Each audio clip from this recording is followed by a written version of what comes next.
Good evening, Pecha Kucha. Harry, speaking of public Bermuda image, okay, here we go. It's my hope tonight to enhance the powers of observation in each of you such that we can work together for the benefit of Bermuda as a whole. Through observations, far too many to include in 6.5 minutes, Nadine, I believe that as a people we have become complacent, lowered our standards, and are losing our sense of national pride. Bermuda is unique and stunningly beautiful. We need to take care of her for ourselves, for our children, and for our visitors. Enhanced branding along our roadsides would lead to a showcase Bermuda, a place that is organized, tasteful, and a reflection of a people who care. Buildings are our true indigenous art form, and I'm thankful for the 800 listed buildings, the National Trust, the architects, developers, and the owners who design and build in keeping with our heritage. However, we are slowly changing our landscape, replacing unique structures with buildings without Bermudian character. The city of Hamilton has changed dramatically over a short period of time, and Bermudian architecture is being replaced with the appearance of alien Goliaths. Even more alarming, the lack of trees and plantings.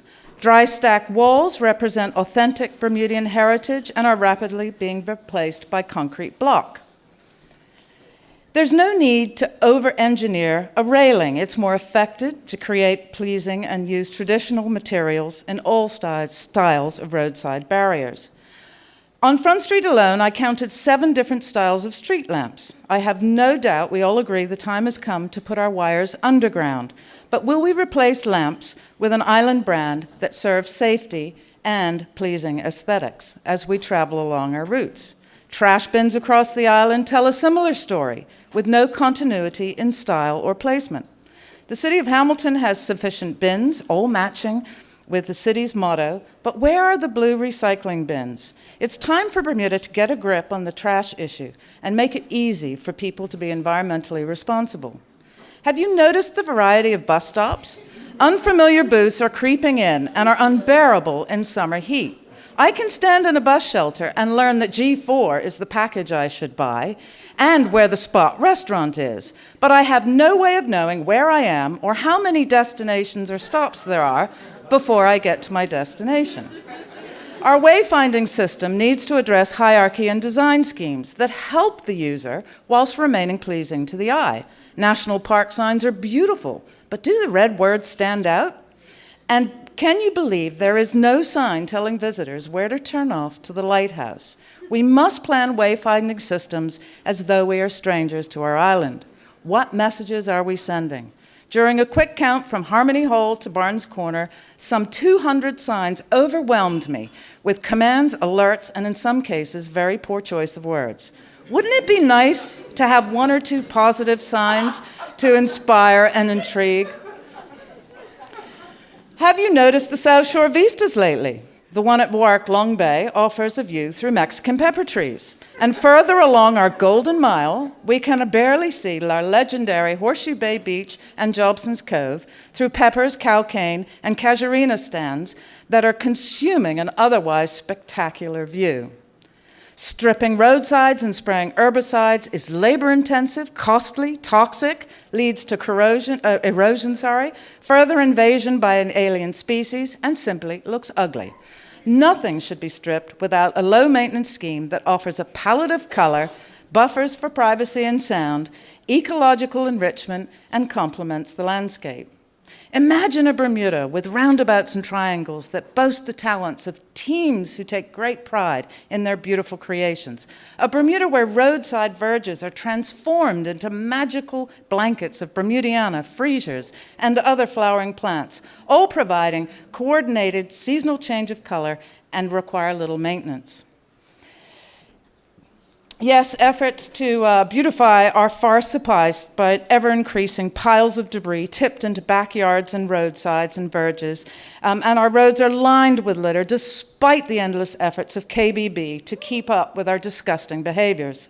It's time to catch, name, and blame and implement that $10,000 fine for littering. Our beautiful coasts are not much better. These gifts from the sea are studied by our local marine debris task force, who diligently remove them what they can, but it's daunting and won't go away until we stop producing and start reusing. How does your property look? Do you take pride in your environment? I visited this little roadside garden shown on the bottom lower right and discovered it was actually designed to please the passerby rather than the homeowner. A fine example of taking pride and showcasing our culture. We have a stunningly beautiful landscape to work with, yet in places we look like a North American strip mall environment. Roadsides have a profound influence on who we are as a nation. Why should we accept mediocrity and let our pride slip away when we can set a standard for the world, a standard we're worthy of? It's been therapeutic for me to vent my peeves here tonight, yet I struggle with solutions to Bermuda's slow demise. I pledge to fix that fence that has been broken for 22 months now. I wish not to point fingers or cast blame on anyone, but rather to kickstart your powers of observation and your powers of conversation. The left hand needs to speak to the right hand at all levels in government, and the wisdom held by senior civil servants and experts needs to be shared with the lowest ranks to empower them so that they can excel. To implement change, there needs to be political will, and if it's not there, we need to provide it.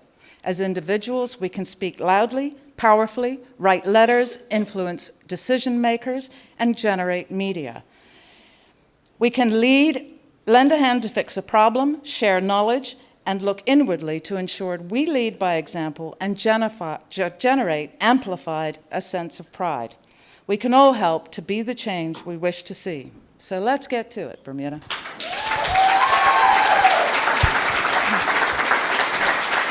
Wow, that was great. Any questions for Jennifer? So with you mentioned the advertisements at the bus stops. What would you rather see there, and do you think that technology can play a role? I certainly would rather see a map to tell me where I am. I would like to see that there might be 4 or 5 stops before my destination that might be interesting places to stop and see. And I think all of our bus stops can be generated not only through maps, but perhaps interactive maps using solar energy.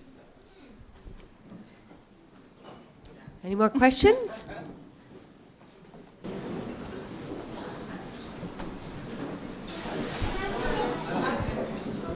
Jennifer, what would you say is the best way to lobby for this change? If the community wants it, what's the best way to go about to make it happen? I think you need to be heard. You need to observe, and then you need to express what you see.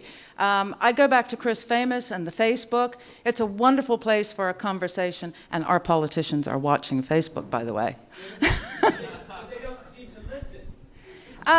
Yeah. Well, that's when, and I think there's a theme tonight, you need to be the change you want to see. I am going to fix that fence.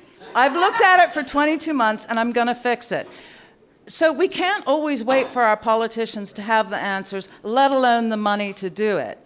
But it's that political will. If your voice is loud enough, and if the community wants it, it will happen, because that's what politics is all about, political will. So it comes from us at the bottom in the community in order to make it known that that's what we want. We have an opportunity with these issues right now with the Tourism Authority and our new National Plan for Tourism. This speaks to it to no end. You cannot invite people to come to Bermuda and spend lots of money if you don't provide the product that we think we're selling. Okay, we have another question. Hi, Jennifer. That was really inspiring. What could one regular person do? Like, what could I do to help you make that come true? Well, one regular person did beautify their roadside home. I was so blown away by that it was designed for somebody else to look at, not for them to enjoy. That's one little thing. You can join organizations and groups, the Marine Debris Task Force, KBB. There are a number of wonderful organizations doing wonderful things. If anybody in this room or anywhere else in Bermuda wants to build on the campaign of branding Bermuda to be a better product, let's form another group. And no charities, no administration, just passionate Let's people just who want to do make it, things yeah. done. Okay, thank you.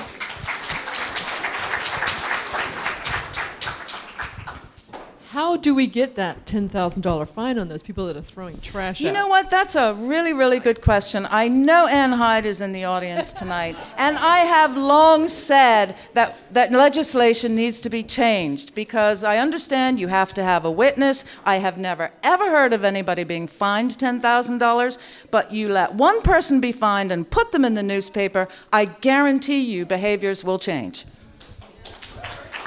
Thank you, Jennifer.